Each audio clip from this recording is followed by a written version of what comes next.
Yo! What up, fight fans? I want to give a shout out to the casuals out there who casually watch the sport on Saturdays. And we give a shout out to the diehards out there. Shout out to the fighters. What's good? It's your boy, the casual, reporting live from the fight capital, Las Vegas. So let's get into it. So we got some breaking news coming up that has happened today around 12 p.m. or you could say noon, however you say it, wherever you're from. Herald boxing analyst Teddy Atlas and trainer was kicked off the broadcasting team by ESPN. This information does not come from me. It comes from Chris Mannix from Yahoo Sports. You can see him on shows like the Dan Patrick Show, but it's a credible source. And the pictures that you see that I have up, this is actually from his verified Twitter. So Chris Mannix tweeted, Teddy Atlas will not be part of the broadcast team for this weekend's LomaVsRigo fight on ESPN. Atlas, an ESPN official, confirmed the decision in a statement to Yahoo Sports. Atlas will contribute a feature to the show, however. Another tweet he put out said, Pure ESPN VP Stephanie Duro. Teddy's expertise and knowledge of boxing is unparalleled, and he will continue to be part of our boxing coverage. As we embark on a new approach with our boxing coverage, we are also going to utilize different talent lineups. Doro added that Atlas will continue to contribute to ESPN's boxing coverage across all networks and platforms. So boom, there you have it. Breaking news. What do I think about it? I think it's a good and bad thing. One reason I say I think it's a bad thing because I actually like Teddy Atlas as an analyst, because he is one of the dudes that actually know what the fuck he is talking about. Because you got a lot of people in this media game, to me, that really have no clue what the fuck they're talking about. I don't even think some of these fat motherfuckers should even be commenting on sports. Motherfuckers never even exercise a day in their life, and they got a comment on everything. But especially when it comes to pugilistic sport, because there's so much that goes on, and it's so intricate that even the untrained eye will not see it, you know? So you need a trainer or actual fighter to be calling fights and to point out little things that we, the casuals, or we that don't actually fight, can see it. So that's why I think it's bad, because Teddy actually does a pretty good job of announcing fights, and his energy is dope during the fight. So too, he always gives us pretty cool and funny sound bites while being accurate, and being fair.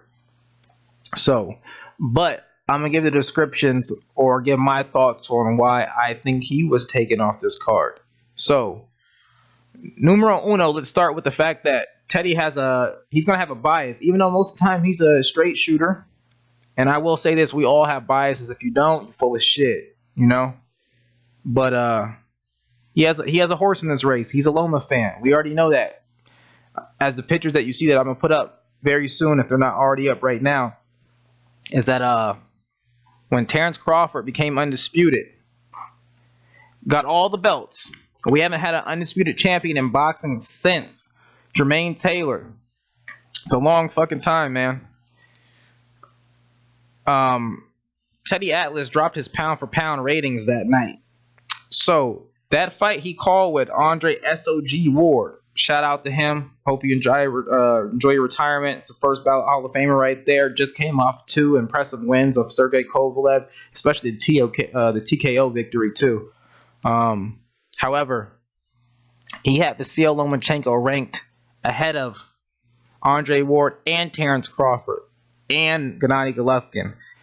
I don't know if there's anything any fighter can do within 10 fights that is going to justify them being number one pound per pound from an eye test perspective or from a resume perspective.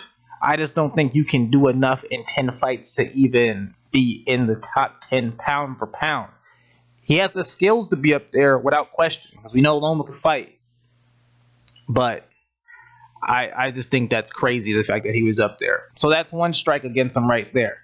You know, when you have a fight, you want to have as much perceived neutrality or neutral opinions as possible. However, we just know that's all bullshit. People have biases, but when you put it out there, it makes it even a little bit more crazy.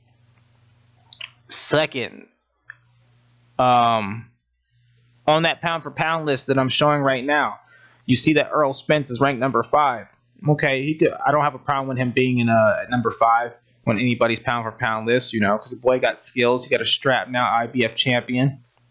Went over to the UK, snatched it from Kell Brook, made that boy quit. The thing that stands out, though, and the thing that's egregious about that listing, where he's at, is that at number 5, next to his name is a Cuban flag. We all know that Errol Spence is not Cuban. So word around the streets, and even Rigo even tweeted about this, was that was really supposed to be Rigo's spot on that list. Because Rigo is Cuban. And Errol Spence Jr. is not. And like I stated earlier, Teddy Atlas actually knows what the fuck he's talking about. So, and he is actually a big fan of Rigondeaux. As he stated on multiple occasions, he said that he thought Rigo was the best amateur in the history of the sport. And he thought Loma was very, very good. He just thought Rigo was another notch above. So he had him as his 5th on his pound for pound ranking. But what I think happened, because we all know that Top Rank / Bob Arum does not fuck with Rigo. After what he did to Donito Donaire and dethroned him and basically took away what was going to be one of their cash cows, Top Rank and so many and just boxing fans in general pretty much try to blackball this guy, which I don't fuck with at all, you know. But so this is what I really think happened. I think Bob Arum sent that call down because Terrence Crawford does fight for Top Rank. That fight was on ESPN.